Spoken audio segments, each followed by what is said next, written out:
si di leen nuyu bu baax a baax ànd ak yéen ak rédaction bu King FM tey nag daanaka dama ànd ak yéen ci subaak léegi ngir bégal communauté malienne bi nga xam ne ñoo nekk Sénégal xam nga nag Mali ak Sénégal c'est une longue histoire voilà boo ko bëggee xam doxantul ci mayga yi rek ba fëgg rido yu dugg di nga xam ne yaay une histoire bu yàgg suñu diggante ak waa Mali ne di sax xam na li may wax moo tax reetaan na de. waaw maa ngi lay nuyu Kal boobu système la de. mais dégg naa la sànq mais wax naa gars yi. waaw man bàyyi naa mayga yi bu ma takkee soxna. mais des fois nga cof rek. non yow sax gars yi dañ lay da nga koy namm nag. waaw système la. da nga koy namm nag. non yow am na ministre yoo xam ne. waaw ay 3 heures du matin la ñuy jóg dem ci da nga koy namm. voilà donc c'est nostalgique. c'est nostalgique. voilà mi ngi noonu. waaw maa ngi lay nuyu Kal nuyu mbokki auditeurs yi ak suñu internet yi. jaajëf di coucou à Yacine Pouy Yacine suñu digital.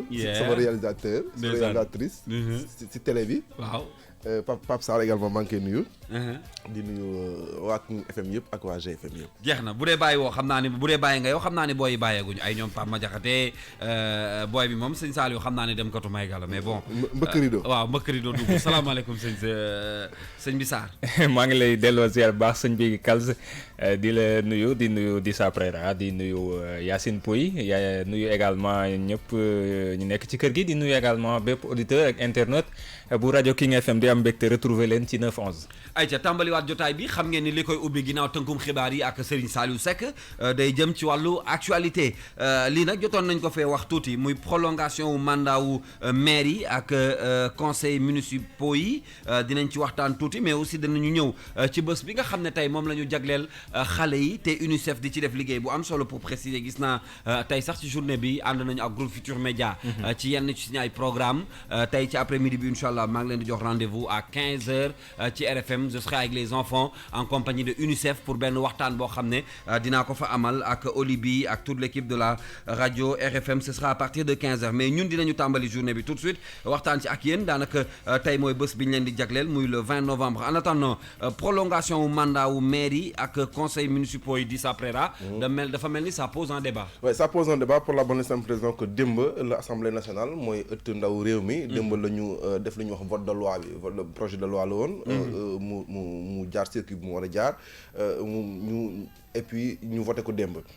mais remarque bu ñu def mooy bi ñu koy voté même au niveau de l'opposition sax ils étaient pas d'accord entre ñoom sur le report ou le non report mais ce qu'on peut retenir sur ça c'est que à la base bu ñu koy waxtaanee si lu ñuy tuddee dialogue national wala dialogue politique dañu amoon benn entente entre ñoom benn consensus bu waxoon ne que mënoon nañu que les conditions n'étaient pas réunies pour aller à des élections au mois de décembre parce qu'il faut rappeler que ces élections elles étaient fixées au mois de décembre. Voilà, le 21 décembre su ma juumul. Exactement, mi-décembre. Mi-décembre.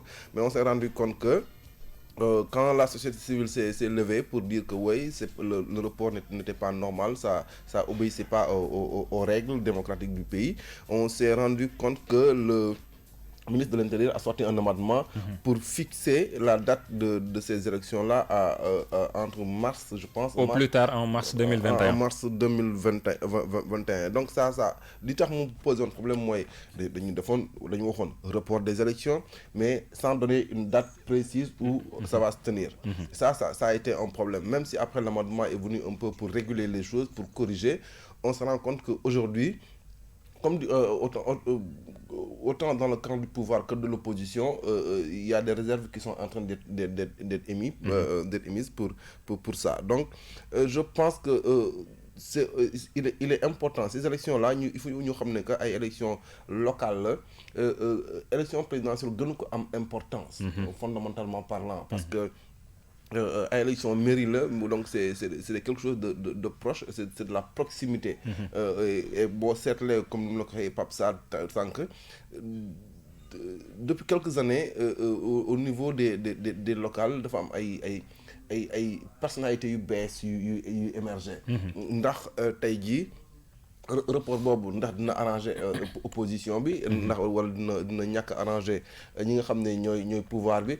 Quoi qu'il en soit am na ay observateurs yu jàpp ne que même parti au pouvoir c'est-à-dire Macky Sall si boppam lu muy gën ragal ci mbir mi mooy ñàkk Dakar.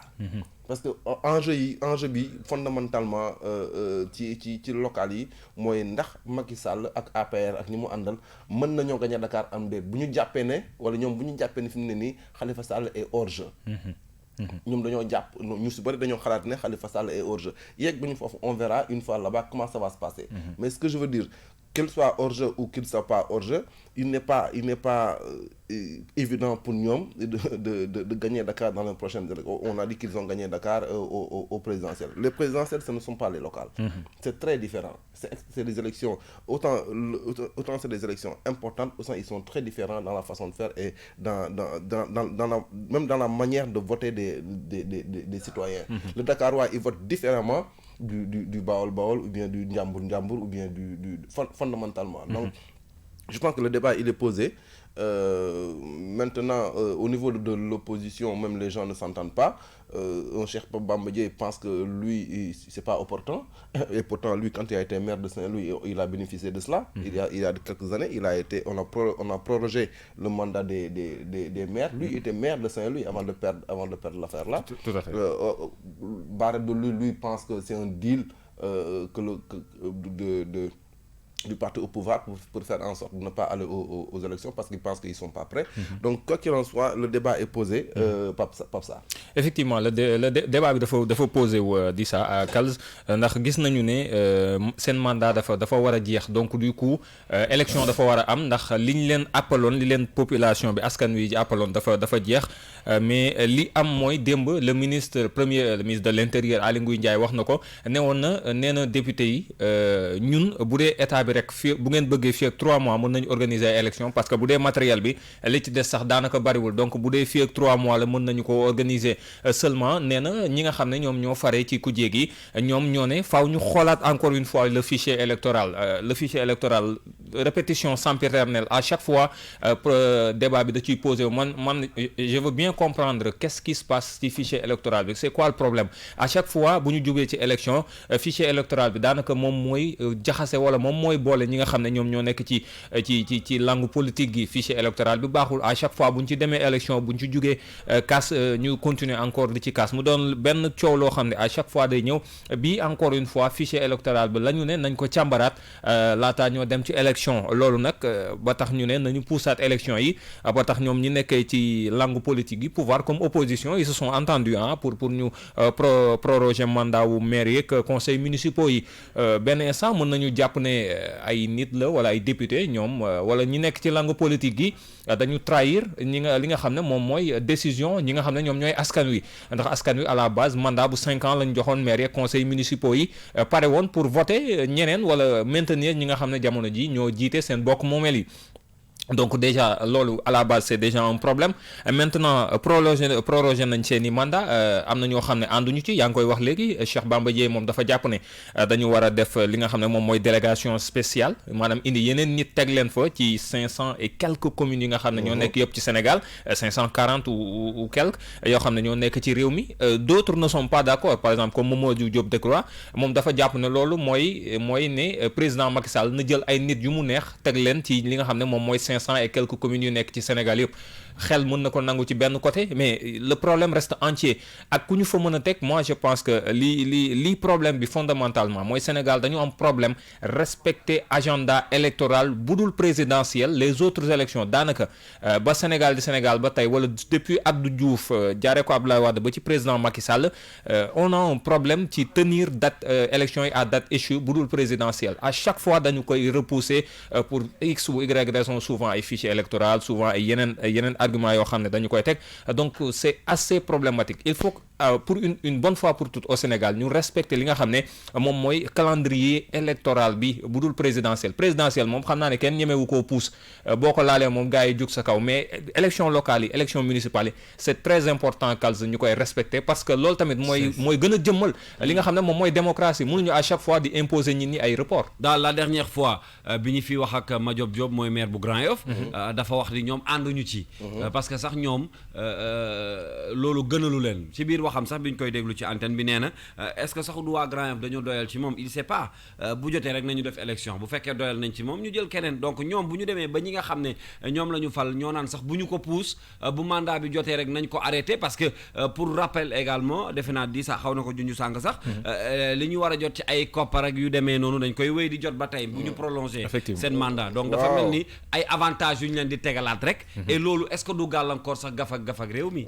mais bien sûr que dafay moo tax ma ne la gis nga réew mi Kals waaw il faut que ñu teg ko ci yoon il faut que ku nekk xam sa wàll nga koy def correctement mais j'ai l'impression que politique bi léegi job la liggéey la yow soo nekkee ci au pouvoir plus nga yàgg ci pouvoir bi plus ngay defe nekk sax yaa moom réew mi mais je vais pas dire parce que c'est soo waxee loolu dañu lay xaw a mere mais un député ou un maire mais ils sont élus man c'est-à-dire moomuñu lu ñu leen jox dañ leen ko dénk élection mooy dañ la koy dénk pour ab diir mais combien on en aura jusqu'en 2021 donc disons qu'on a 6 à 7 mois où les maires vont encore, ou les conseillers municipaux, les conseillers municipaux, les conseillers départementaux vont être encore à l'œuvre. Mais c'est de l'argent du contribuable, c'est beaucoup d'argent, et beaucoup calculer, mon année ne le gagne à milliards. Donc, moi, je ne me mérite Macky Sall, je vais décider unilatéralement ça, je vais faire une délégation spéciale.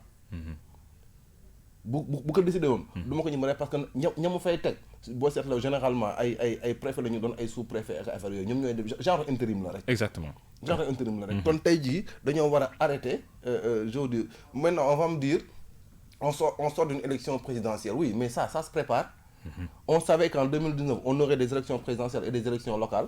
Et il fallait s'y préparer, faire les choses et passer de cela mais gis nga système bi dina tax di nga seetlu dinañu jóge ci ay élections présidentielles yi tey wóoraguma bàyyil ba ñu yegg le 26 sax le 21 novembre mars boobu noonu ba ñu xam ndax dina am du am bu ñu yegg boobu dina leer parce que avec les politiciens on n'est jamais sûr de rien c'est-à-dire on va rester dans une période où les gens vont être dans des calculs politiciens parce que ceux qui sont maires qui veulent rester vont essayer de faire des calculs de plaire à Macky ngir mu jàppale ko wala de faire de la démagogie avec la population. Certains d'autres qui veulent également gagner les mairies également vont être dans le même canevas. Ils vont essayer de plaire au prince et puis essayer de caresser dans le sens de la poêle les populations. Naxaate moo ci am, on va installer le pays dans une atmosphère de pré-campagne environ 6 mois. Mais c'est une perte énorme. C'est une perte énorme. Dëkk bi lu ñuy politique moo gën a je comprends pas sax dëkk bi politiciens yi ñi si waxu économie sax bariwul. Est-ce que maîtriser nañ ko sax? C'est ça le problème ñi si waxu économie cette politique élection kii fal na ma liste bi la bokk liste bi je pense que on devrait dépasser ça et bon aller dans autre chose. Maintenant on verra ce qui est important dans cela mooy je pense que aujourd'hui on a des exemples yu tax xëy na bu ñu yeggee ci élection yooyee dinañu wala askan wi dinañu choisir bu baax ki ñuy teg seen bopp mi nañu choisir bu baax parce que loolu c'est important au regard de boo leen seetloo ces derniers mois là il y a beaucoup d'hommes politiques qui sont empêtrés dans des scandales. Le dernier en date mooy waajo doon jouer cache ak kii bi gendarme yi waaw doon door dàq ni sama mbokk yi di waxee dañuy nëbbuntu donc voilà donc tey je pense que c'est une occasion pour les Sénégalais et les citoyens de regarder qui ils vont porter à la tête de leur municipalité. C'est important. Justement réforme yi ñëw sax day mën a tax ba léegi depuis le maire kenn dootu ko tànn ci biir conseil municipal bi. Mais plutôt choix direct lay doon parce que ñu bari dañu ne loolu moo gën. Parce que on ne peut pas choisir un maire à la place des populations yi nga xam ne ñoom ñooy tànn. Et puis li nga wax man dama jàpp ne gis nga solution bi nga xam ne moo mën a doon général par rapport à ces élections là parce que ñu ngi wax repousser élection municipale mais élection législative aussi waxaguñ ci parce que imagine ñu def ko en 2021 les législatives rien ne nous dit parce que coow laa ngi kii ci suuf ñu ngi koy rumandaat ci suuf ne mën nañ ko repousser tamit législative yi pourquoi pas ñuy xalaat sax couplé ko ak présidentielle 2024 ça veut dire que également député yi peut-être ñu ngi xalaat ñoom it ñu poussaat seen mandat couplé ko ak élection présidentielle ba 2024 c'est extraordinaire ce qui se passe dans ce pays là dañuy xëy rek daal di jël ay élection randal ko yokk mandat gars yi ñi nga xam ne population bi ñoo leen fal te loolu population bi du ci yëg du ci tin dara dañuy xëy rek ñoom politique yi ñu baara yëgoo ko comme ni ñuy waxee def ko c'est loolu moo acceptable ci réew bu ñu ne démocratie moo fa am état de droit moo fa am te ñin ñi ñooy fal ñoom ñooy folli bu dee loo xam ne la élection la dañu koy fal bokkul ak li président di tabaate il faut fondamentalement ñu organiser benn calendrier calendrier électoral bu leer élection présidentielle temps élection locale temps élection municipale temps ñu daal di tënk ko bañ ko respecter mais à chaque fois dañuy jéem a teg ay fichier électoral bi baaxul fichier électoral bi depuis 1960 ba léegi fal nañ ci ñeent président combien de maires combien de conseils municipal ainsi de suite à chaque fois on nous tympanise par rapport à un fichier électoral boo xam ne à chaque fois bu ñu paree les experts dañ naan le fichier est bon ainsi de suite ñu jàll ku gagné le fichier électoral est bon ku ci ñàkk nga ne non le fichier n'est pas bon donc ça pose problème xanaa ñu delloo kàddu gi ñu am fu ñu dugg rek génnaat. waaw ñu dem seeti waa service commercial te ñëwaat. xanaa Amina moo taxaw. moo fa jaar yow boo ko séenee rek war ngaa comprendre. mooy signal bi. dëgg la baal leen ma journée mondiale de l'enfance africain c'est comme ça. dafa am solo également Kals avant ñu yegg ci ñu. ce que je n'arrive pas à comprendre peut-être bu ngeen ma ci mënee dimbali. journée mondiale de l'enfance africain. de l'enfance dafa am de l'enfant africain am. ñaari journée yu bokkul ñaari yu am la. ñaari bokkul la avant ñuy xuus boobu. Kals courant bi day yokk préparé wul lañ ci ñëw suba xam nga waxoon nañ ko fii. waaw ñuy naxasaale. day yokk 1er décembre wax nañ ko. exactement xanaa jënd ay sondeel yu bari rek. de 5 à 10%. waaw wala lampe pétrole. lampe pétrole yi génn man am naa ci ñaar. am nga ci ñaar waaw nañ ci ñëwaat suba incha allah. pour waxu xale yi l'enfance africain. moi je m'insurge contre ces journées-là. Moi je m'insurge contre ces journées-là ay journées de l'enfance ay journées de la femme je pense que ce sont ay affaires u naxaate la. je pense que ay affaire u naxaate la depuis kañ la ñuy jagleel xale benn bés ci at mi wala depuis kañ la ñuy jagleel ak ndaw yi ak ay bés ci at mi. c'est une trouvaille des tubaab. tubaab yi ñoo ñu ko gëmloo parce que ñoom ñoo introduire suñu ay xel ak suñu ay dëkk ay histoire droit de l'enfance droit de l'enfant droit de lii droit de là je ne suis contre rien tout cela. mais ce que je dis et encore je le répète mooy lan mooy droit wu xale tey jii d'abord. dafa am xale africain am xaleel sénégalais am xaleel tubaab am xaleel français ak xaleel allemand. gu nekk allemand bi wute nag gu nekk français bi. éducation yi ñuy am daa wute ba ñu màggee sax nu ñuy liggéeyee ak nu ñuy defee dafa wute. donc man je m'insurge aujourd'hui contre les gens qui viennent nous dire comment on doit faire avec nos enfants. Moi je pense que nous Afrique et particulièrement nous Sénégal on a des valeurs on a des façons de faire qui de tout temps ont porté leurs fruits. C'est que aujourd'hui que les choses ont changé que sax ngay fekk ay gone ci mbedd bi ñuy yalwaan ak ñuy def ak naka su dul noonu. mais bi jamonoy baax Pape Sarr bàyyi ma jaxati Sarr. gone danaan juddoo cib dëkk wala cib koñ. éducation am xam nga wala waa dëkk ba ginnaaw ndeem ak baayam dañ ciy veiller bu baax a baax. éducation communautaire. mais ñu bari tey mag yu bari tey ay kilifa yu bari tey mais jaar nañ ci loolu. taxul ñu dëng. mbiru yalwaan bi taxoon ñu daan yalwaan noo gune yi ñu nekk ci daara dañ ko dévoyer léegi. looloo tax ñuy gis ay gune yi nga xam ne dañuy sax fanaan ci mbedd mi xëy suba di yalwaan suba ba ngoon. c'était pas ça le but. le but c'était d'inculquer à l'enfant benn humilité. parce que boo xamee ne yow ci dëkk bi nga juddoo yaroo fi màggee fi ginnaaw sa ndey ak sa baay am na waa dëkk bi ku nekk mos ngaa lekk aw ñamam boo màggee doo funki seen kanam. c'était ça le but l'objectif mais aujourd'hui pour man dañu war a am suñu ay propre modèle dañu war a am suñu ay propre façon d'éduquer nos enfants ne pas faire du copier-coller et ne pas accepter également qu'on nous impose des journées comme ça en nous disant que ce sont des journées de l'enfance. Pour moi, tous les jours sont les jours pour l'enfant. Tous les jours sont les jours pour la femme. Tous les jours sont les jours pour les hommes. Donc il faut qu'aujourd'hui mais je pense qu'on a un problème de définir clairement nos priorités par rapport à ça, de savoir où est-ce qu'on veut. Si on veut avoir un nouveau type de Sénégalais dans 15 ans, dans 20 ans, on le construit à partir d'aujourd'hui, mais il faut le construire sur la base d'un modèle clair et précis, pas d'un modèle hybride, un modèle africano-européen, un modèle américano-européen, un modèle... Non. On veut un homo sénégalensis type, mais construisons-le. On a les valeurs, on a les moyens, on a tout pour faire ce nouveau type de Sénégalais-là. On parle beaucoup de civisme, de manque de civisme, de xawma lan ak lan, mais c'est des choses qu'on apprend à bas âge. Xale du dem ba màgg nga naan ko kenn du tuur ndox ci mbedd. Mais bu ko tàmmee da koy continuer def. Mais bu muy nekk xale lay am kersa wu ñëw taxaw ci mbedd mi su muy tubbeem du fa tuur ndox.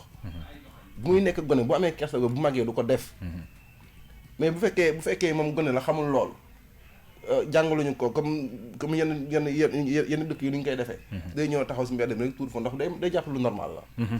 Donc aujourd'hui c'est bien, il faut célébrer les enfants. Il faut leur donner la parole.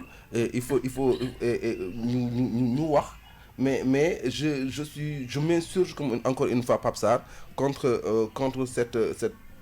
ce cloisonnement, je ne sais pas whatever comment on peut l'appeler, mais pas des journées uniquement voilà pour ça. Et puis pour juste par rapport à cette journée li nga xam ne yaa ngi ko ci wax ci problématique bi nga xam ne moom mooy célébration bi, il faut noter que ces journées yu mel nii c'est des journées à la base ci ni ñu ko définir pour réfléchir ci li nga xam ne moom mooy difficulté ak nan la ñu mën a xalaat ba nekkinu xale yi wala dundinu xale yi gën a mën a ñoŋ.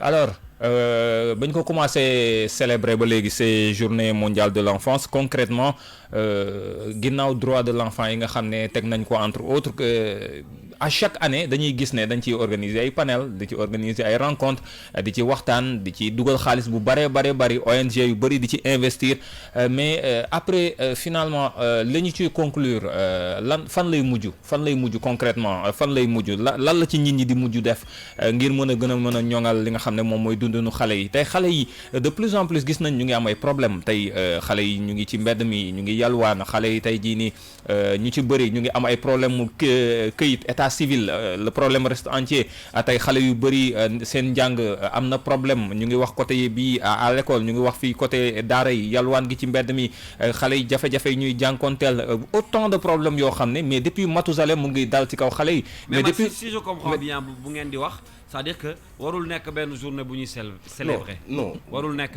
waruñu ko yemale ci maanaam ci comme ni ñu koy defee nii maanaam journée bi bu ñëwee ñu ne journée mondiale de l'enfant def ci xumbaay ak toog waxtaan ci bu ñu paree dëxëñ ko daal di jël teg à côté bàyyi ba journée bi ñëwaat c'est-à-dire ça doit être des journées yoo xam ne bu ñu ci tollee dañ ciy xalaat bu baax sulli li nga xam mooy jafe-jafe xale yi mais bu ñu ci jógee aussi ñu wax état yi mais nanu ko jëfee tey le problème par exemple des enfants de la rue.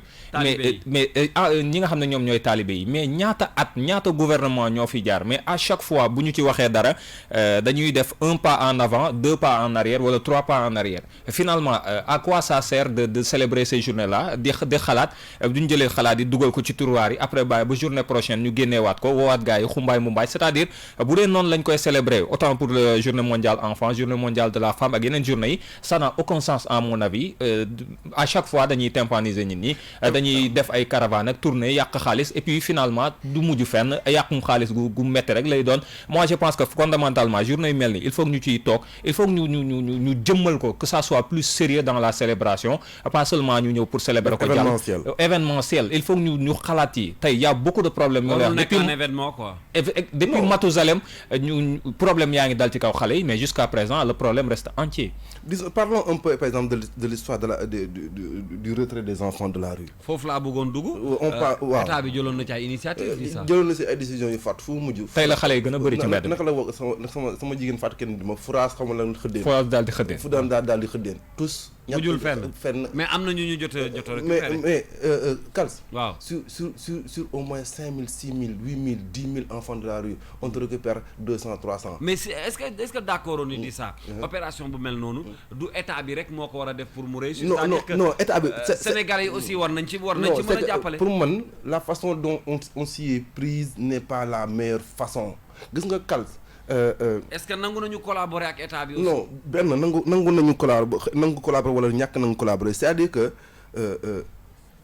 gis nga muy d'abord problème mu daara yi. Les daara doivent être inclus dans le système de l'éducation nationale. loolu dina tere gone yi ñu génn ci mbedd bi yelwaane xale bu jàngee bu jàngee daara ji ak 5 heures du matin bu 8 heures mu dem jàngi école bu wàccee midi dem añi 14 heures mu jàngi alxuraanam 16 heures mu dem jàngi école. xale attan na loolu. mais xale attan na loolu. xale mun naa xëy 8 heures du matin di activé wu ba 20 heures. ndax xale jàng rek lañ. non amul dara leneen. dëgg de. gis nga balaa nga xam mais Kals yow fi mu toll nii tal too ko. déedéet. mais xale tal na loolu mën na loolu.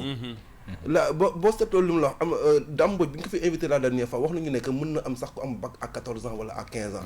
am mais c'est vrai. quand tu vas souvent tu entends on te dit. Il y a un jeune de 14 ans, 15 ans qui est allé à l'université. Gars, il fait extraordinaire. Ça n'est rien d'extraordinaire. C'est possible. Mais c'est plus que possible. D'accord. C'est plus que possible. Maintenant, une décision, on la prend et puis on l'exécute. État bi du ñëw ne way damay retirer xale yi dans la rue. Bon, il y a le lobby religieux, il faut le dire, qui est très puissant, qui met la pression sur l'État fait marche arrière. Mais le spirituel, le temporel au Sénégal, dañoo mës a imbriqué wu. Ça date d'avant les indépendances. Maintenant, pour gérer cette situation-là, mais faisons en sorte que les daara soient inclus dans le système de l'éducation nationale. Tous ceux qui ne sont pas dans le système de l'éducation nationale, nous savons qu'ils ne sont pas dans les daara et ils ne sont pas des élèves. Nous savons fan la ñu jóge. mais Kals am na ay garage fii ci dëkk bi yoo xam ne chaque jeudi soir wala chaque dimanche soir boo fa demee da ngay gis ay car yi wàccee ay gone yu jóge dans les pays limitrophes. nee naa la ginnaaw grande mosquée bi rek boo fa demee ay mardi wala ay mercredi guddi gis lu mel noonu. c'est-à-dire que aujourd'hui on fait de notre terre et de notre pays un pays de mendicité. Fondamentalement ñi ci ëpp wala ñenn ñi ci ñoom bokk wala pàcc bu bari ci ñoom du ñu ay sénégalais. Il faut le dire clairement. du ñu ay sénégalais donc si l'État arrive à régulariser tout cela à rendre ça formel. je pense que dinañu bu ñu éradiquer wul phénomène bi dinañ ko mën wàññi. Maintenant il y a les enfants talibés mais il y a d'autres types d'enfants également qui ne sont ni talibés et entre parenthèses qu'on appelle de façon très péjorative ay fàqman. ay fàqman mais comment prendre en charge ces histoires de fàqman boo seetloo ñaata centre de prise en charge des enfants moo fi am. yoo xam ne c'est mis en place par l'État. À part la prison de Forbé qui prend en charge les adolescents. Mais amul yeneen yu bëri. En plus des enfants moo fiy jéem a def dara ak xëy na ñetti centre. Et généralement ce sont les ONG qui investissent, moi je vais appeler ça, qui investissent ce marché-là. Je vais l'appeler un marché. Parce qu'il y a beaucoup d'argent autour de ces histoires de protection de l'enfance, de protection de l'enfant et surtout de l'enfant africain généralement. D'abord, la façon dont on présente nos enfants dans les photos, dans les images, quand tu regardes les médias occidentaux, tu te rends compte que mais ils présentent pas leurs enfants comme ça. Mais tu vas en France, il y a des enfants mais qui dañu jàdd gauche ba mari di yëm si. Mais gis nga pour dëggal li ngay wax il est arrivé benn jour benn scène bu cocasse marché syndicat boo xam ne dama cee tombé. Il y a des occidentaux yu ñëwoon jël seen appareil photo ñëw ci mbedd mi comme ça di photo ay xale yoo xam ne ils étaient pieds nus ay xale talibé lañu woon quoi ñu jël ay photo yi ba pare mais instant bi ñu koy photo y a deux commerçants yoo xam dañoo ñëw attaqué tubaab bi ne ko bul photo carrément nangu photo bi bëgg ko sax yàq bu dul woon intervention ñin ñi newoon aux alentours mais ça aurait été coow lu bëri loo xam ne mënoon na ko indi foofu c'est-à-dire lii xew mooy dañuy ñëw ONG yi souvent jël ay xale di leen photo di yóbbu bu ñu ko yóbboo si seen état yi di leen wax ne voilà dañuy ñëw am ay mission ngir aider xale yi nekk ci biir état wu africain yi bu ko defee ñu jox leen xaalis bu bëri mais bu ñu ñëwee fii après ñu def ci la leen neex wala ñu jël xaalis bi lekk ko li ñuy wane ci combat yi exactement business la quoi finalement ñi ngi ak monsieur Wane di di Mao Wan moom activiste la ci lépp lu jëm ci droit de l'enfant voilà moom nag dañu àndal ci téléphone bi waaw. doyen Dissa Preira ci kàddu gi. Dissa Preira mu nekk ci kàddu gi doyen na nga def. maa ngi lay nuyu. waaw doyen tey journée de l'enfance africain. doyen la mesure prise par l'État pour retirer xale yi ci mbedd bi boobu léegi dafa mel ne amul benn résultat. waaw. lu tax. bon yaakaar naa ne mënuñu wax ne que bon amul résultat mais résultat yu ñu ci yaakaaroon moo amugul. c'est-à-dire bon yaakaar naa depuis 2016 ci conseil des ministres président de la république su demee ba jox kàddu yaakaar naa ne dafa def xalaat nañ ko liñ ci war a def yëpp ñu def ko ministère yi ci war a bokk service yi ci war a bokk bala muy annoncé loolu. mais lu ñu gis mooy 2016 de première mesure retrait enfants yi. À la suite du conseil des ministres, je pense que c'était le 20 juin.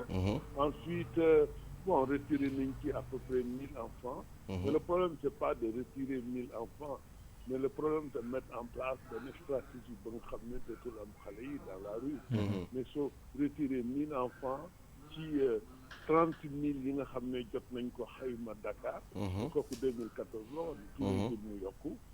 Donc amoon du am efficacité. Ensuite 2018 encore ñu reprendre ko bon après ñu bàyyiwaat ko ensuite léegi ba nan la tudd dialogue national bi ba mu commencé cérémonie inaugurale bi président de la République na Korité juste après Korité xaw ma lu tax sax na doon xaaru Korité parce que souffrance enfant yi ci mbedd mi c'est-à-dire Sénégal yi ba léegi nattuguñu souffrance xale yi ci mbedd mi. dëgg la. ak ñi nga xam ne dañuy yelwaan dañ leen teg buumu jàmm loolu mooy c'est-à-dire su nga fait soo koy xool. soo ko diagnostiquewul bu baax nan ngay comprendre benn xale ñu ne ko da nga war a indi tous les jours 500 francs soo ñëwul dañ lay dóor. dégg nga jàpp ay xale mel ni ay coggal jëlee leen ci yenn région intérieure jëlee leen ci yenn pays yi. ñëw dugal leen fi nga xam ne sax mais c'est-à-dire fu nga leen di dugal fu ñuy tëdd sax mais doy na waar. c'est-à-dire doomu aadama doo ko fi dugal. dëgg la xale. dëgg la bon xale yi amatuñ benn surveillance ni communautaire ni familiale ñu bàyyi leen xale yi dem nañ ba nga xam ne par exemple ñoom ñu ci bari dañ am na yoo xam ne dañ leen di violer y a des cas de viol. parce que démb rek Rufisque lañ violer benn xale. talibé bu nekkoon ci benn maison xaw ma abandonné yooyu. condition yu dur la ñuy dund. dëgg la condition yu dur lu ñu lekk li dafa dur fu ñuy tëdd dafa dur man damay xalaat par exemple nawet bi nga xam ne léegi Dakar yooyu partout amul nawet amul. amul noor yooyu xale yi condition yu ñuy tëdd jaxase lekk bi ñuy jaxase condition yooyu comme intoxication alimentaire. ba pare état bi di seetaan loolu. mais monsieur Wane. non dama bëgg a pare rek ci affaire initiative bi. Korité passé na Tabaski passé na yooyu yëpp amul kii donc man yaakaar naa ne bon y a un problème. fan la problème nekk fan la blocage bi nekk laa bëgg a laaj. oui am na blocage. fan la quelque part voilà. fan nga mun situer blocage bi monsieur Wane. non mais man lu ma yaakaar ne blocage warul am. parce que gi nga am na yenn xam ne jar na gi nga état. da ko jaral même su 90% de la population. mais àndoon ci état bi xam ne lii urgence la daf ko war a def. am nay dëkk yi nga xam ne par exemple am nay dëkk yi nga xam ne damay jox rek exemple am nay dëkk ba soo laajoon population bi ndax dañu war supprimer peine de mort mais 90% dañ lay wax duñ ko supprimer. mais am na nga xam ne esclavage aussi tubaab bi xam nga esclavage système esclavage dafa leen doon servir. su leen laajoon est-ce que dañu war a abolir système esclavage duñ ko kii mais des fois ci ay principe des fois yow da ngay xeex tey xëy na par exemple même su amee ñu ko contre demain ñu rallier ci. c'est vrai que affaire bi dafa làqu ci gannaaw jàngal di xale yi alxuraan mais ñëpp état bi moo la gën xam ne du question jàng alxuraan. ñooñu dañ leen di ñëw rek traite la. moo la ko gën a xam ils ont des services de renseignement tey soo defoon dara tey Dakar le lendemain c'est l'une des meilleures nee nañ ci on a une des meilleures polices d'Afrique. dëgg la. mais pourquoi dañu jàpp ñi nga xam ne dañ wóor na leen ne dañuy ñëw xale yi di leen jëriñoo. alors tey quid aussi de taxawaay ñi nga xam ne ñoom ñooy au-delà de état bi ak ñi nga xam ne ñoom ñooy cocon familial bi mooy kër yi ak waajur yi que penser également ci action ONG yi souvent bëri na ONG yoo xam ne ñu ngi ciy yëngatu di ci def ay investissement yu lourd mais ban également analyse wala jàngat lañ war a def ci seen action ci li nga xam ne moom mooy xale yeeg jafe-jafe yi ñuy jànkuwanteel surtout ci continent bu Afrique ndax la plupart des ONG xëy na bitim réew la ñuy jógee te xëy na des fois lay doon sababu état yi xëy na ñoom peut-être ils ont d'autres agenda cachés wala ay mbir yoo xam ne mu ngi si ginnaaw. faux combat c'est-à-dire état bi su war a defoon lu mu war a def ONG sax du am. dëgg la. non c'est-à-dire non il faut dire la vérité c'est-à-dire aussi il faut pas aussi que nit ñi dem ci fausse piste.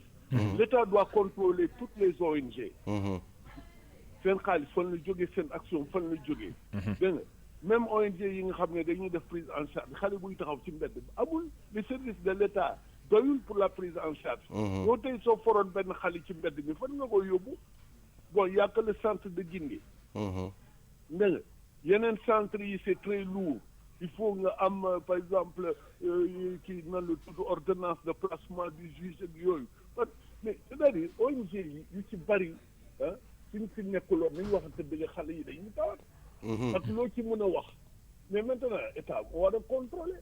c'est la charge de l'État. de l'État de contrôler toutes les ONG seen financement fan lay jógee. dañu war a am accord de coopération ONG amul benn ONG bu amul accord de coopération avec l'État. mais normalement chaque année ou kii da nga war a def sa kii na la tudd am na benn rapport pour nous renouveler sa agrément. mais c'est-à-dire c'est l'État à l'État de contrôler l'État sert à ça c'est-à-dire État mooy li nga xam ne par exemple ñoom am nañ alkaati am nañ gendarmerie am nañ toutes les intelligences de service ah. ils ont des fonctionnaires qui travaillent au niveau du ministère de l'économie des finances ils ont des douaniers ils ont ce qu'on appelle loolu la nit ñi xamul Sénégal xamul état dañ jël lépp li nga xam ne tu vois d'abord ñoom ñu yore le monopole de la violence. état rek moo am droit recruter nit ñi soldat lañu. ñii alkaati lañu yore fetal yow soo ko defoon tey ñu jàpp la tu comprends. dëgg la. et il y a des services de l'action sociale il y a des services développement communautaire il y a des services de la direction de l'éducation civique et de l'action sociale. Au niveau le plus déconcentré. mais l'État a les moyens que yow man awma ko keneen amu ko de contrôler on doit contrôler toutes les organisations waxuma ONG rek. même les associations. mais keneen war a contrôler. Mao. waaw gis naa je m'insurgeais tout à l'heure ci journée yi nga xam ne c'est dédié souvent à l'enfant ou à l'enfance africain généralement day nekk benn jour boo xam ne dañ koy def événementiel tout le monde en parle les médias nous en premier on en parle les autorités font des discours mais on se rend compte que après ces journées-là rien du tout. mais tout à fait je suis d'accord avec bon peut-être on ne peut pas dire mënuñu wax rek que bon rien du tout. mais lu ñuy def par exemple xaalis bu ñuy dépenser en une journée. soo ko xaymaa mënoon a jël en charge plusieurs structures qui accueillent damay jox exemple rek qui accueillent les enfants. Ça c'est très clair. Bon mais il faut dire la vérité bon les médias continuent à dénoncer il y a pas un seul jour ou bien soo lire benn journal amul alerte. man par exemple je fais beaucoup de recherches mais sama documentation yu bari information maa ngi koy jëlee ci par exemple journaux yi. ci médias yi dégg nga donc bon ñu ngi jouer seen rôle nous on est activiste lu ñu ci mën rek mooy wax. ñu mobiliser nit ñi dans les quartiers mobiliser nit ñi par exemple en faisant des plaidoyers. mobiliser nous par exemple bon chaque année dañuy def benn rapport. ba nga xam ne dañuy génne. les violations sur les droits de l'enfant les abus tout ça bon si c'est pas suivi par exemple s'il y a pas de poursuites légales et tout ça on le fait on fait la promotion du cadre légal parce que dans un état de droit c'est le droit que tu as. donc ñun ci suñu bopp par exemple on fait des pressions pour mu am le plaidoyer du liggéey ak état bi aussi pour mu am code de l'enfant qui a jusqu'à présent le code de l'enfant n'est pas adopté. Pourquoi? Jusqu'à présent alors que ça fait 17 ans que c'est dans le circuit. Pourquoi? Mais je ne sais pas, peut-être manque de volonté, inefficacité politique, il y a un problème de management, Bien. Parce que c'est des questions politiques. C'est pas moi, ni vous. Quand je C'est dis l'État. vous, il y a un média. Par exemple, aujourd'hui, le code, tout ce qui concerne l'enfant, si vous pouvez voir, dans la législation sénégalaise, dafa tas. ok Par exemple, soo xoolee exemple soo waree enregistrer les enfants à la naissance. Quel est le texte, c'est bon, la loi ou l'article qui concerne ça? Il faut nga dem code de la famille.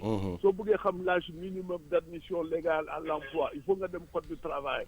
Il faut yenn kii disposition pénale, il faut nga dem code de procédure. pénal, dëgg la. dajale yooyu yëpp def ci benn code. ce serait Le intéressant. Sénégal aussi a ratifié des conventions internationales parce que nous dañu dëkk ci c'est comme là je parle comme un sociologue. Yow soo nekkee si que da nga am dëkkaale ndox. Bon yow tu es en relation de parenté avec des personnes. C'est comme ça aussi qu'il y a une organisation au niveau international dañu am rapport. On est membre de la CEDEAO, on est membre de l'Union africaine, on est membre du système des Nations Unies et il y a le droit international. On a ratifié des conventions, des traités internationaux. mais président bu weesoo aspect juridique boobu man maa ngi wax sànq naan maa ngi wax sama collègue bi sànq maan ko au-delà de xale yi nga xam ne fi luñ juddoo fi luñ cosaanoo et tout mais chaque semaine damay gis ne que yaa mais dañuy importer ay gone yu nga xam ne que généralement ci pays limitrophes la ñuy jëlee pour indil li ñu tax xanaa loolu fi mu ne nii état bi amu ci yëgu ko wala lan. boo def ko non c'est-à-dire kooku par exemple on fait partie de la CEDEAO.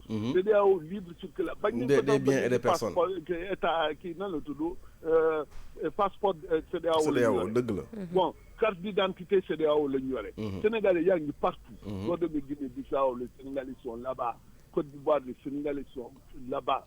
Les Sénégalais ñoo gën a mën a voyager mais attention cela ne veut pas dire xale su waree ñëw yow soo yoree xale di dugg ci frontière dañu war a contrôler l'identité. dëgg la. yow lan mooy sa relation. dëgg la. de vous à moi man mos naa fi jógee di dem Mauritanie je me suis comporté en bon Sénégalais yóbbaale rek man sama carte d'identité mais ba mu fekk maa ngi yóbbu sama doom ay vacances mais ba ma ñëwee foofu dañ ne ma ana carte d'identité xale yi. lan mooy seen pièce justificatif que yow yaa leen jur ma ne maay seen papa ne lan moo ko prouvé yaa leen jur. Vous comprenez. Effectivement. J'ai été obligé nu woo kenn ki nga xam ne bon moo ñëw garantir jóge ba Nouakchott et qui bon une autre personnalité garantir ma joxe kii am pour ma mën a dugg. mais Sénégal am na frontière yu bari bon léegi tànnee na sax soo demee frontière yu bari soo ñëwee par exemple soo demee côté frontière avec Guinée-Bissau frontière avec Mali Guinée bon surtout yooyu laa gën a xam. ci poste frontalier dañ ko yokk et puis suñu la gisee xale daañu la laaj. Bon, évidemment, les trafiquants ont toujours les possibilités de contourner. Tu vois, parce qu'il y a des routes non officielles. Les gens ont mis aussi des brigades là-bas, des comités de protection des droits de l'enfant au niveau des villages frontaliers. ONG yu bari ci liggéey maa ngi leen di rendre hommage, il faut dire la vérité. Bon, il y a les comités de protection des droits de l'enfant, il y a des comités villageois. Loolu vraiment mooy grands acquis. Mais dans la réalité, pour dire, le problème mooy mais da ngay gis fii Sénégal xale buy nekk fii day taxaw ci mbedd mi sonn boo bëgg a dee alkaati da ngi taxaw mais bon wóor na leen ne kii dañ ko yelwaandoo par force. mais yoonam nepp ci parce qu'on l'a pas sensibilisé. dëgg la merci beaucoup Mawane. foofu rek laay jeexale. procureur de la République tous les jours ñu romb xale yi ci mbedd yi ak yooyu. te doo ci def dara duñu autosaisir. te boo sàccee gànnaar mu tëj la. non il faut dire la vérité. waaw jërëjëf Mawane. C'était un plaisir de am la tey suba on rappelle que Mawane activiste de c'est quelqu'un qui travaille beaucoup dans ces histoires de protection de l'enfance CALS. jërëjëf ñu ngi lay gërëm bu baax transition la sax pour dugg ci maa ngi profité gërëm média yëpp. merci beaucoup parce que yéen vraiment yéen ay alerté situation d'abus situation de maltraitance. Il faut continuer le combat et je pense qu'on va le gagner. jërëjëf merci doyen ñu ngi lay ñaanal bu baax bonne journée et puis di yeggali waxtaan wi comme ni nga ko waxee Oli bi déggal Dissa Prera yóbbu naa la RFM Oli en plus je t'appelle Oli bi mais sama gars yi Terrible. nag c'est mon pote nag c'est mon pote c'est mon pote man fi ma la yóbbu sax dafa grave mais dafa sori sax waaw trop sax dafa sori sax bon maa ngi koy nuyu de passage parce qu'il a l'habitude d'écouter l'émission le matin waaw oxoroxo toi tu comprends l'histoire alors ayca noonu la ñuy defee transition bi dalal Kumba Ba nag moom xam ngeen ni wàllu éducation daf ñu yitteel ñun àllarba bu jot ci rajo bi laataa sax ñuy dugg ci rubrique éducation boobu nga xam ne dañ leen koy dégtal mercredi bu jot déjà mère de famille en tant que ku yor ay xale également bés bi tey ñu jagleel ko xale yi peut-être ton avis ci sujet bi nga xam ne ubbi nañ ko ci subaak léegi ginnaaw bi ma la nuyoo ajaratu Kumba di la nuyu bu baax a baax a baax. maa ngi lay fay bu baax Kalzu di la wax ni namoon naa la. mais fii la ëppee bu baax a baax a baax. maa ngi nuyu Dissa mi ma bokkal plateau bi. dama doon bañ gën a téye Maawo ci ligne bi. mais bëggoon naa ko wax tamit parce que man ak Amnesty International. on a eu à faire beaucoup d'actions avec les enfants. mais il y a beaucoup de conventions et de traités yoo xam ni signé nañu ko. mais à chaque occasion bu ñuy célébrer journée yu mel nii day mel ni comme si rien n'a été fait. et même boo demee sur le terrain tu te rends compte que ni même bu fekkee am na quelques kuréel yoo xam ne ñu ngi yëngu il y a beaucoup à faire encore dafa mel ni xale yi nekk bi ñu nekk ci mbedd mi sax am na ñoo xam ne daf leen di arranger parce que booy xëy si di ñëw fii Almadi suba si da ngay gis borom oto yu bëri dañuy ñëw di garer di woo xale yi c'est comme si benn côté on avait besoin de ces enfants c'est un marché je veux dire pour def seen besoin c'est un marché il faut parce que am nga loo yor am nga koo ko war a jox kon am na ñoo xam ne bu xale yi génnee ci mbedd mi arrangé wu xale yi Kals bu ñu toogoon seen kër wala am fu ñu leen dugal dina am ñu yuuxu man maa la wax loolu dina am ñu yuuxu parce que gisatuñu ay xale parce que loolu la ñu def ci seen bopp que heure booy xëy benn Samba Ndiaye bu ne à côté boo xam ne gëm loolu la ne yow man maa yor say mbir kooku am na lu mu lay jox tu as besoin de benn xale boo koy jox xale moo gën a innocent man mi magam jëmm soo ma rombee jox ma sarax du ma ko jël mais xale yooyu pour te dire rek le mal il est plus profond que niñ koy xalaatee kon noonu rek laay nuyoo Kalz laataa ni nga ko waxee ñuy jàll ci li nga xam ne moom mooy rubrique bi foofu la ñuy dugg léegi nag tey rubrique éducation bi Dissa comme tous les mercredis waxoon nañ leen ko wàllu éducation daf ñuy yitteel waaw wàllu éducation daf ñuy yitteel rawatina bés bu mel nii qui tombe pile avec une journée dédiée à l'enfance africaine wax naa ko sànq pour ñu mën a am ay solution ci problème bi il faut que ñu dugal xale yi nga xam ne nekkuñu ci système bi il faut que ñu dugal leen ci système bi loolu lu war la et puis c'est leur droit pourquoi dans l'immédiat wala peut-être mu nekk un projet non gis nga Kals waaw man sax ces histoires de convention là ay ki Sénégal signé convention là na ma yàlla ba non loolu ay caaxaan la séminaire yi dul jeex ay séminaire yi dul jeex ay xale yi bu ñuy séminaire mais bu ñuy séminaire xale yi doo leen ngi ci salle bi bu ñuy séminaire bu ñuy lekk seen ay gâteau affaire yooyu xale yi duñu fa nekk man ces histoires de convention Sénégal signé na convention ma Demba convention ma Samba convention ma Kumba yooyu mais à l'appel mais anam phrase daal di xideen amul njëriñ donc mbir soo koy def je veux dire pour man il faut être concret dañu toll ci jamono boo xam ne du ay affaire këyit signature yu bari concret wàcc bu ne ñu ngi leen di gis li wan wax léegi da war am suivi bés bu nekk gendarme ma gis xale ci mbedd bi muy def naka su lu noonu bés bu nekk nee na léegi bés bu nekk procureur buy liggéey romb ay gone ci mbedd bi mais nañu taxaw def li ñu war a def d'accord c'est-à-dire xale yooyu ngay seetaan tey suba mu nekk na ma yàlla baal mu nekk 15 man sàcc benn ginaar nga jël ko tëkk ci kaso bi voilà lu ñàkk fayda parce que pourtant démb romb nga ci mbedd bi mënoon nga ko dimbali wallaahi ayca dañuy dem tout de suite tey ci suñu rubrique éducation peut-être balaa ñu cee dugg tey ci yan ponk lañ ko tënk ponk yi comme li ñu doon waxtaanee léegi rek ci ponk yooyu laa ko tënk xale yi nga xam ne dañuy nekk ci mbedd bi moo xam ñi ñuy woowee ay taalibe ñu war a jàng mais jànguñu parce que dañ leen yalwaanloo di leen laaj yenn somi wala xale yi nga xam ni dañu am conflit ak seen ay parents amaguñu joteel ci famille bi gis seen bopp daw génn ci famille bi am na tamit beneen facteur boo xam ni pauvreté parents yi seeni loxo da joxatul seen ginnaaw xale bi gis conditions yi xam ni moom il a pas envie de vivre ça mu fugué mooy xale yi nga xam ne dañuy daw génn seen kër comme ni ko Dissa waxee léegi chaîne la parce que ñu ngi wax ci insécurité à Dakar mais insécurité bi fan la jóge insécurité bi mu ngi jógee ci xale bi nga xam ni dafa fàqee Guinée-Bissau wala Mali wala fàqee Fongolemi ñëw Ndakaaru toog fii amul fu mu nekk ci mbedd mi lay dem te mbedd mi dafa am ay réalité am pour nga dund ci mbedd mi il faut nga wàccoo ak réalité yooyu donc xale yooyu nag yëpp am na ci yet ay xale yoo xam ne danoo am ay jafe-jafe ak yoon ba ñu tëj leen ñi nga xam ne purgé nañ seen peine wala ñi nga xam ne ci maison d'arrêt et de correction yi lañ leen yóbbu pour enfants yi mais am na ay kuréel yu ci mel ni village pilote ñoom lañ seeti woon ñoom li ñuy yëngatu moom mooy jéem a récupérer xale yooyu bu ñu leen récupérer dafa am benn site bu ñu am bu nekk au Lac Rose foofu lañ leen di yóbbu ñu ngi ci xam ne amaguñu 12 ans ñooñu ba tey war nañ jàng école dañuy mais toujours est-il que bu ñu demee ba gis xale bi dañuy wër parent wam bien que dañ koy téye di ko nourrir di ko jàngal et tout mais suivi la suivi boobu ngay wax ñoom ñu ngi ci parce que chaque année ñoom ci seeni ay chiffres 300 xale en moyenne dinañ leen récupérer jëlee leen ci mbedd mi bien que état bi annoncé woon nañ dañuy jëlee xale yooyu ci mbedd mi ñoom nee nañu avisé wuñu leen mais terewul ñoom ba tey ci li ñu nekkoon plus de 25 ans ñu ngi ci xale yi nga xam ne am nañ plus de 13 ans dañ leen di jël jàngal leen métier en même temps di leen jàngalaale loo xam ne ci wàllu nasaraan dinañ ko mën a jëfandikoo dans leur avenir kon dañuy def mooy dem déglu rubrique bi après bu ñu paree ñu ñëwaat Kals. dal leen ak jàmm ci seen rubrique moo nekkool di pàcc ba ñu jagleel wàllu njàng meek njàngale mi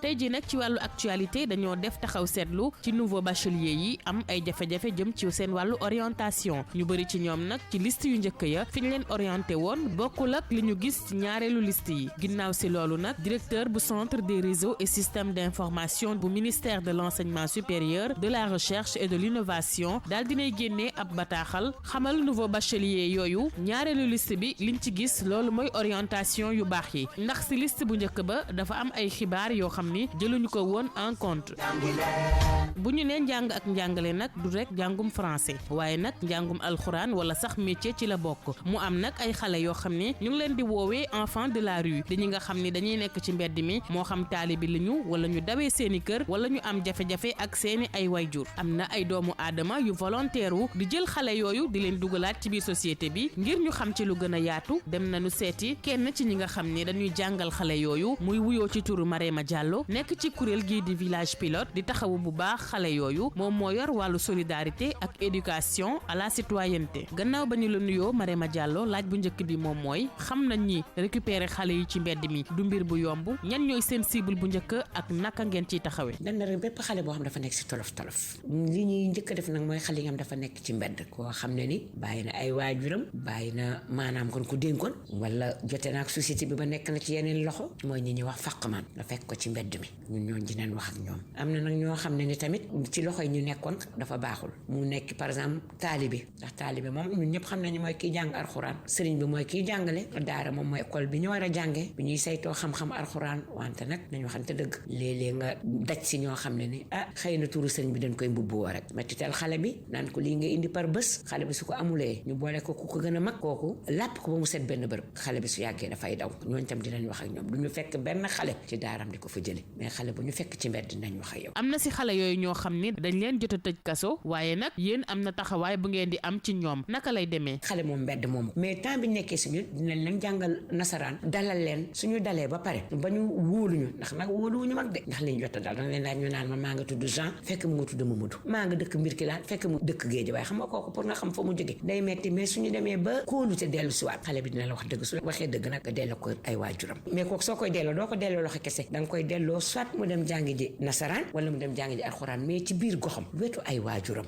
am nañ tam ñoo xam ne ni di ko dellu fukki at ak ñett ba fukki at ak juróom benn mooy ñuy wax oasis ñooñu xam nga xaw ma commencé nañu màgg tuuti ñooñu tam dal leen di delloo mais ñooñu tam suñ leen delloo tamit toujours ak projet rek la projet de vie projet de retour mais tam dañu tam def suivi di seen ndax li ñuy diggee woon ak waajur bi ndax mu ngi koy def ndax su nekk la xale bi day daal daw rek daal dellu si waat Ndakaaru fii moom fii la lépp di amee léegi nag ñi nga xam ne par exemple dañu am fukki at ak juróom ñaar ñoom ñaar fukki at ak juróom ñoom xam nga ñoom métier la ñuy jàng nga tas say nag leen yéen a xale yoo xam ne ni dañu génn prison yow nga ñëw proposé nga ni kii xam ngeen kii su delloo fa mu jóge la fu bàyyi woon muy raam mu ngay dox ndax bande baa nga fa àndandoo yu bon yi ñu ne kon kii bàyyi ñun ñu jël ko fekk purgé na penam su purgé penam ñu daal di ko indi am nañ ci tam ay résultats am na ci xam ne ñu ngi tamit am nañ jigéen ba nga xam ne tey ñu ngi fayal seen waajur yi luwaas wala di jënd saaku ceeb fierté la daal général première quinzaine avril bu ne dañuy def fête boobu waajur bi dañ koy invité mu daal di ñëw xool doomam fan la nekk fan lay dund fan lay yëngatu boobu da ngay gis ni mbégte la. nguuru Sénégal jëloon na fi dogal ne dañuy jëlee xale yépp ci mbedd mi est-ce que yéen yëgoon ngeen loolu ak ban taxawaay ngeen ci amoon. parce que ñun par at ñuy génne 300 xale ci mbedd mi état bi nag ñëwul woon si ñun mais dama ne tamit loolu yëpp dina mus a yegg si ndax xale bi heure boo ko génnee ci mbedd bi delloo ko su demee lam fa bàyyi woon tant que mu nga fa rek xale bi day delluwaat ci mbedd mi. jaajëfal nañ ko moom Mariama Diallo egsi nañ nag ci pàcc bi ñu dippee bloc note tey nag ñuy def ab fàttaliku ci ki njëkk doon njiitu réew ci Sénégal moom Léopold Sédar Senghor mu ngi gane si àdduna juróom-ñeenti fan ci weeru octobre atum 1906 ca Joal poète la woon écrivain nekkit homme d'état mu nekk njiitu réew bu Sénégal atum 1960 ba 1980 mu nekk it africain bi njëkk a siégé ci académie française nekkoon na it ministre ca réewu France laata Sénégal di am indépendance am Léopold Sédar Senghor mu ngi génn àddina ñaar fukki fan ci weeru décembre atum 2001 ci Verson ci réewum France ñu wax ci soxnaam Sidi Colette Senghor nekk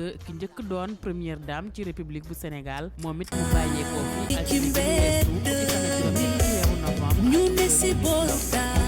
ci juróom-ñeent fukki atam ak ñeent xanaa ñu jaarale fi rek di ko sargal moom madame Colette Senghor fii la ñu yem ci seen rubrique Mon École di leen jox dig daje beneen àllarba bu soobee yàlla.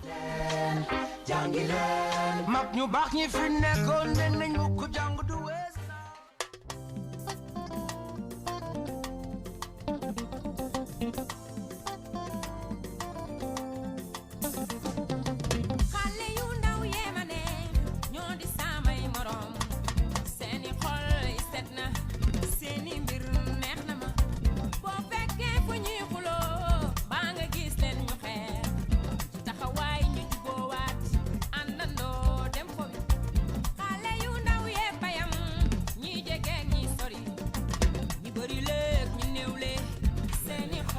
jërëjëf Koumba Ba ñi ngi lay gërëm bu baax a baax ci rubrique éducation très intéressant à chaque fois bu ñëwee nag li ñu ciy jàng dafay bari rawatina nag bu collé ak actualité tombeeg bés bu mel ni nga xam ne dañ ko jagleel xale yi j'ai l'habitude de le dire xale rek dafa neex des fois da ngay bëgg a amaat ay 5 ans ci diggante bi dellu am ay 3 ans 5 ans diggante boobu moom defe naa ne dund moo ci dàq.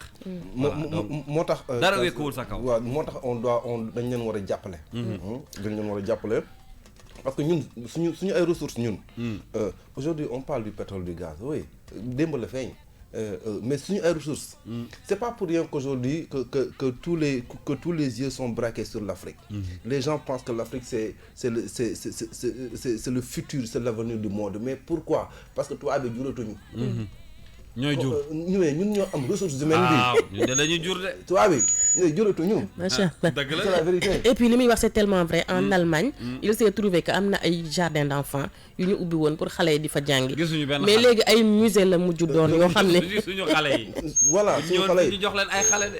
xam nga boo waxee moo tax ma lay wax mooy insurgé wu contre affaire yi man dafa am affaire yu may naqal parce que tubaab bi dañuy ñëw naan la way il faut pas faire beaucoup d'enfants il faut pas faire ceci il faut pas faire ça eux ils peuvent se le dire eux-mêmes soo leen neexee bu ñu jur seen ay doom ils sont libres hein mais pour man nous on est africains on a nos réalités on ne peut pas copier-coller les réalités européennes à nos réalités. doom xëy na lu muy signifier pour ñun africains xëy na signifier wul pour loolu pour tubaab bi. dëgg la parce que booy xool ñoom ñooñu duñu wax bu ñuy jur doom yu bari paradoxalement ñoom seeni réew ku fa ëppale doom moo la ëpp xaalis. parce que am na chaque mois yoo xam ne dañ koy jox xale yi. mais loolu c'est pour encourager nit yi ñu am ay doom. parce que d'ici 10 ans 20 ans. la population sera vieillissante. loolu moo dal Allemagne. boo demee dëkk bu mel ni Canada problème boobu la ñu am tey. bëri ay màgget. bëri ay bërëbu liggéeyukaay te amuñu main d'œuvre. parce que y a pas de jeunes. moo tax booy seetlu seen plan yi ñuy teg yëpp pour inciter les jeunes à ce que ñu ñëw seen dëkk. moo tax ñoom am na dëkk yoo xam ne immigration bi daf leen arrangé. exactement ma jox la beneen exemple. waaw li tax waaw. voilà wàññi ma sama tuuti rek. waaw ma wàññi tuuti. waaw. li tax tey Chine am doole. waaw li tax Chine bu ne xu américain waaf lu tax bu ne xaar tubaab bi ne këj noppi mais ils sont 1 milliard et quelques. ils sont nombreux. non seulement ils sont nombreux mais ils sont éduqués et instruits. xanaa dama ne loolu daf ñu të ñun 15 millions 16 millions. déedéet ah mais seen force d'abord. chinois yi seen force d'abord. avant la technologie avant lu mu nekk c'est que seen population là. ça pas c'est pas. et puis surtout population bu bëri ay jeunes. bu bëri ay jeunes mais du handicap mooy dooley réew. mais du handicap. voilà donc ñun tey lii pour man chance la pour man dooleel la boo xam ne dañ ko war a exploiter ba si on veut vraiment émerger comme c'est le mot à la mode. Maintenant effectivement alors ma dellu soit ci éducation bi ñu doon wax léegi ak Koumba Ba déjà mën nañoo retrouver rubrique bi dans quelques instants ci suñu plateforme yi bu fekkee da ngeen ko bëgg a dégluwaat wala ngeen bëgg a dabuwaat yenn yoo xam ne waxtaanee nañ ko tey ci rubrique boobu mën ngeen dem ci suñu chaîne YouTube ak page Facebook bu King FM mais fàttaliwaat ni mën nañu sax contacter suñu rédaction bu fekkee dañu am ay xibaar yoo xam ne bëgg nañ koo jàllale ci rubrique boobu mais Koumba xëy na ñu dellu soit plus d'infos ci li nga xam ne tey andi nga ko. waaw ci li ma nga xam ne indi naa ko par rapport à l'actualité comme étudiants yi fi mu ne nii moom mooy actualité bi dinañ ko gën a topp gën a xam liste nan la demee dem ba université xool orientation yeeg yépp nu mu demee waaye tamit dinañu gën a topp xale yi parce que après lii am na ay écoute mobile te yooyu toujours c'est intéressant pour un journaliste nga dem xool xale yooyu bien que dañ leen di récupérer et tout mais récupération boobu nan lay demee ak ñoom ban travail la ñuy def sur le terrain loolu daal la ñu indi woon Kals tey ba pare wax it ci ki nga xam ne moom mooy Léopold Sédar Senghor ndax histoire kenn dootu ko fàtte moom moo njëkk a doon président bu réew bu Sénégal loolu histoire la te it li tax ñu gën ko def sax mooy soxnaam si nga xam ne bàyyeekoon na fi altine bii passé ñu defaraale ko benn hommage ndax moom mooy ki njëkk a nekk première dame ci république bu Sénégal te loolu yaakaar naa du lu tuuti kon ñu ngi ñaan moom tamit yàlla comment dire xaare ko àjjana leneen tamit loo xam ne bëggoon naa ko yokk Kals moom mooy lépp loo xamante ni bii am nañ ko muy école yi muy ñi nga xam ne ñoom ñoo ñuy suivre ci suñu rubrique bi mën nañ participer ci rubrique bi ça à travers ban compte. c'est suñu mail suñu mail rédaction kingfm.sn wala ñu woote ci serveur plutôt ci WhatsApp 911 Kals après dina leen jox numéro bi. dinaa leen jox numéro bi léegi voilà ngeen mën ci dina am ay innovation yoo xam ne Kals dinañ ko indi par rapport à la rubrique waaye rek nañu fàttalikuwaat gën a inciter xale yi ci lecture waaye tamit bind ay livres parce que ñun bi ñuy nekk xale di nekk école primaire wala sax secondaire dañ doon jéem parce que suñu maître yi dañu doon wax da ngay ut journal intime journal intime da ngay toog sa journée li nga ci def yépp bu guddee nga jéem ko bind loolu daf lay faciliter nga mën a lire tamit mën a bind ndax kenn du fàtte Senghor di ça ci femme noire femme nue femme noire vêtue de ta couleur qui est vie et de ta forme qui est beauté j'ai grandi à ton ombre et la douceur de tes mains bandé mes yeux loolu bi ñu koy jàng ça fait des années mais ba tey day des c'est pour rek dire président bi mu doonoon xanaa ma bind ko ci bloc note bi de waaw femme noire jeex na bàyyi ma bind ko foofu mi ngi noonu kon di gën a inciter rek xale yi ci ñuy lire di bind ndax Léopold Sédar Senghor nekkatu fi mais ba tey ay écriture am ñu ngi koy visiter waat di ko jàngale waat ci école. D'ailleurs il va chanter pour nous tout de suite. D'accord. Léopold on écoute.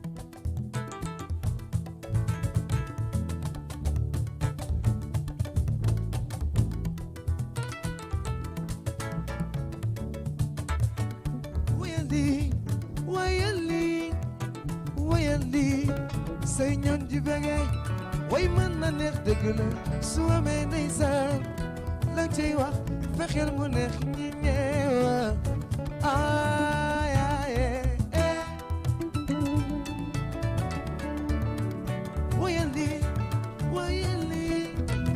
wayandi say ñoon ji bege way mën na neex dëgg la su amee ndeysaan la ciy wax fexeel mu neex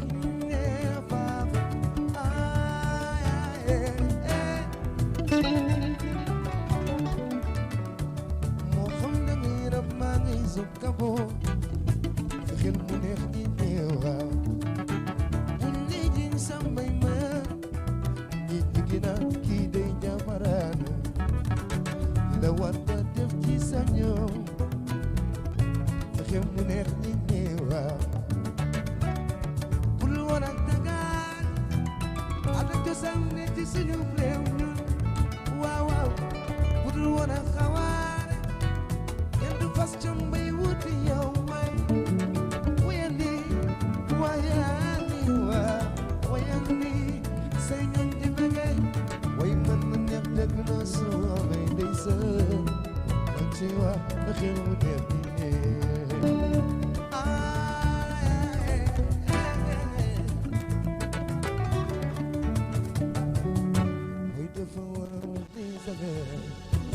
Gil ba na déggal doomu Aadama ndax lu ko bëgg yow mi may bége jógal yëgoo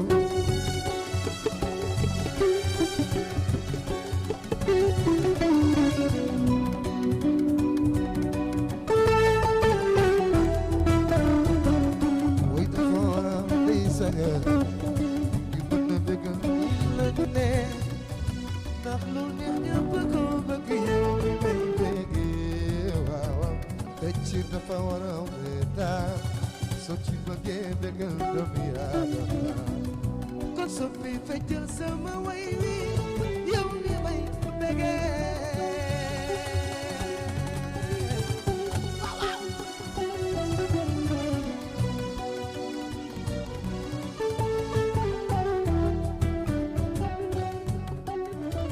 ma bettu way wi la ilaha illallah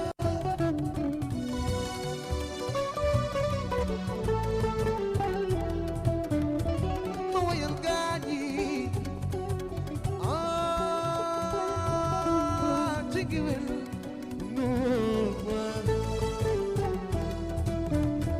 ma bettu way wi jagleel leen ko ñu bëggee lépp doon lay sànni seen biiru xol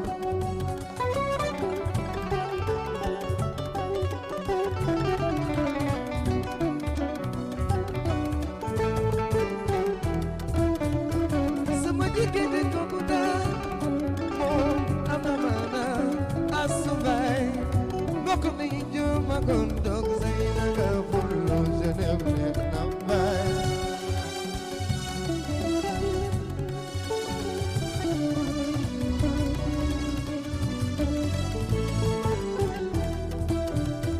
Shabadi bi dabi bala Shabadi bi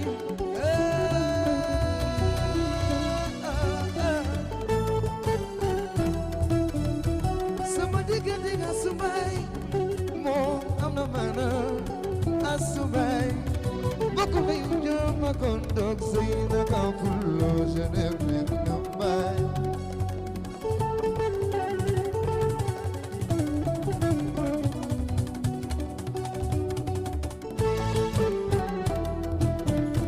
sama xila ni na dëgg-dëgg chéri Toma dara bàyyi la non aca dans quelques instants nag ñu yëkkati jotaay bi ak la revue de presse bu Serigne Saliou Seck bu ko defee nag suñu noppee ñëw tàggatoo ak yéen man ak Dissa Préra ñoo àndoon ak yéen ci subaak léegi ci jotaay bi ñu dippee 9-11 dans quelques instants dafa mel ni yemb na nag loolu lañ doon xaar pour nga mën a yëkkati jotaay bi Serigne Saliou Seck tous les matins moom moo ñuy yëral li ci yéenekaay yi bu ko defee nag ñu doog a mën a yëkkati jotaay bi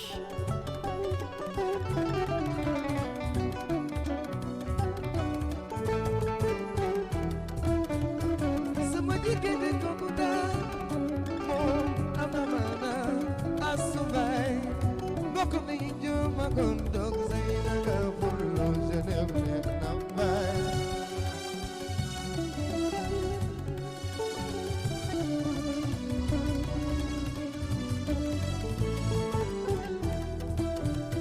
Shabadi bi dabi bala Shabadi bi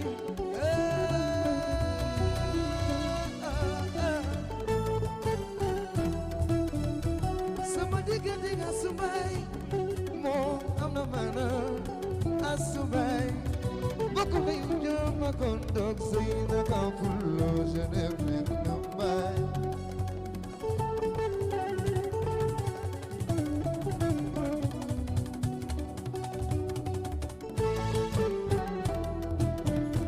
sama xila ni na dëgg-dëgg chéri Toma dara bàyyi la non aca dellu soit Dissa mu mel ni sëñ bi yemm na de waaw lépp pare na de borom revue de presse 2.0 yi ñëwati na waaw léegi nga dégg ay wax yu rëy nag waaw ubbeeg yër ci yenn kaay ubbeeg yër gaaw na ci de sëñ bi Seck on écoute waaw aca duma la topp demuma ku fa amul soxla moo koy wax sàcc bu lu raw itam jarul yàqi nelaw maa ngi nii ti koy làqatu du ko wax Seydina Fall Bougazelli mi ñëpp doon laajte nee na moo ngi nii ba tax daanaka yéen kaay yi nu xëyandool ñoom ñëpp xëy dinu ko nettali muy l'Observateur, L'As, La Tribune, Le Quotidien, Walf Quotidien, Les Échos, Vox Populi, Enquête ba ci Libération ubbi La Tribune journal des médias bi ne Seydina Fall Bougazelli yëglu na ba jébbal boppam takk der ya nekk ca section recherche gendarmerie bu Colobane waaye nag yéen kaay bi nee na waxu fa dara lu ajum ngooñ ndax nag la mu fa wax dara leeru ca bokk na ca la mu wax it mbiri faux billet di xaalis bu baaxul bi nu koy tuumaal dara la ca laalewul ndax complot la bu nu def teg ko ci am ndoddam te xam nañu jiite mbir mu ni mel Les Échos ne Bougazelli daal tey ji ci àllarba ji ay mbiram lépp dina leer ndax nag ci lan ko woolu waate ca section recherche ba nekk ca Colobane te it moom a commandant Mbengue moom tey dina mel ni toq su bënn saañ ba réer laas ne mën na koo raw sax ubbil yéenekaay bi journal bi ne la tax ñu wax ko te itam te tax ñu war koo gëm moo di Seydina Fall Bougazelli li nu ko tuumaal moo rëy di ay faux billets yoo xam ne xayma gi bëri na ba jéggi dayo enquête yéenekaay ne moo tax mu tekki ndombal tànkam ca poste député ba mu yore woon ca assemblée nationale di pencum ndaw réew ma waaye nag mbir moomee bëri woon nag lees waxul ak i waxee te ndax nag Bougazelli dafa njëkk a wax ni démissionné na gannaaw ba mu ni démissionné wul gannaaw baat ñu dégg président assemblée nationale di Moustapha Niass ne jot na lettre bu bàyyeekoo ci Seydina Fall Bougazelli buy wane ne dafa bëgg a démissionné te loolu njiitul pencum ndaw réew ma di Moustapha Niass li mu xamle moo di nangul nan ko l'Observateur ne dëgg la ubbil journal bi yéeni kaay Futurs Médias bi ne Seydina Fall Bougazelli kay tekki na ndombal tànkul député la mu yore woon ca assemblée nationale ba noppi ne dina ca boole passeport diplomatique bi mu yore woon ak bi ay doomam ba ci jabaram yore woon te lépp nag da koy def ngir bàyyi yoon mu leeral tuuma yi nu teg ci kawam La Tribune mel ni ku naan Seydina Fall Bougazelli démission bi mu def poste député bi mu yore woon nekkul lu ko gënal waaye nag pression bu metti la boo xam si ay farandoom ñoo ko teg ba ci jabaram ji nga xam ne takk der ya nekk ca Colobane ñoo ñëwoon ca këram xamal ko ni sa borom kër fu mu nekk xam nga ko kon nag woo ko mu ñëw leeral mbir mi ndax mbir mi moom faaw mu leer tey te li mu nekk nii di ko def da koy gën a dugal l'Observateur mel ni ku koy dëggal ndax nag ci biir journal Futurs Médias bi lan séenat Seydina Fall Bougazelli mu fay xamle ne Aliou Sall rakki président Macky Sall mi am lu ko doy soxla këram la fanaan guddik altine jàpp talaata bi nu weesu Vox Populi ne bu weesoo loole te daw